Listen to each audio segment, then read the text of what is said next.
যেই দোয়া পড়লে মৃত্যুর কষ্ট হবে পিঁপড়ার কামড়ের মতো।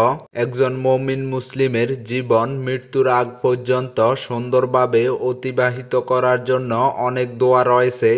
তবে মৃত্যুর সময় হজরত জিবরাইল আলাইহিসসালাম যখন জান কবজ করতে আসবেন, তখন মৃত্যুর পূর্ব মুহূর্তে কষ্ট হবেই। তবে মহান আল্লাহ তাআলার মুমিন বান্দারা সেই কষ্টটা কম পেয়ে থাকেন। আল্লাহ পাক বলেছেন, আল কোরআনে বর্ণিত ছোট্ট এই দোয়াটি পড়লে মৃত্যুর আযাব হালকা হয়ে যাবে।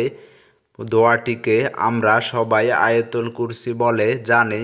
দোয়াটি উল্লেখ করা হলো, আয়াতুল কুরসি, আল্লাহু লা ইলাহা ইল্লাহু ওয়াল হাইয়ুল কাইয়্যুম লা তাখুযুহু সিনাতুন ওয়ালা নাওম লাহু মা ফিস সামাওয়াতি ওয়া মা ফিল আরদ মান যাল্লাযী ইয়াশফাউ ইনদাহু ইল্লা বিইজনিহি ইয়ালামু মা বাইনা আইদিহিম ওয়া মা খালফাহুম ওয়া লা ইয়াহিতুনা বিশাইইম মিন ইলমিহি ইল্লা বিমা শাআ ওয়াসি'a কুরসিয়ুহুস সামাওয়াতি ওয়াল আরদ ওয়া লা ইয়াউদুহু হিফযুহুমা ওয়া হুয়াল আলিয়্যুল আযীম।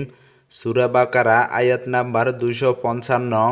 আয়াতুল কুরসি পড়ার ফজিলতসমূহ: ১. আয়াতুল কুরসি পড়ে বাড়ি থেকে বের হলে ৭০,০০০ ফেরেশতা চারদিক থেকে তাকে রক্ষা করে।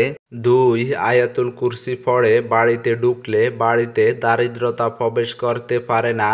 ৩. আয়াতুল কুরসি পড়ে ঘুমালে সারা রাত একজন ফেরেশতা তাকে পাহারা দেন।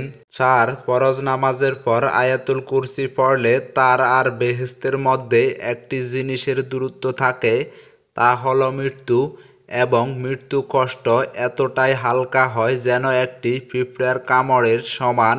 ৫. অজুর পর আয়াতুল কুরসি পড়লে আল্লাহর নিকট ৭০ গুণ মর্যাদা বৃদ্ধি লাভ করা যায়।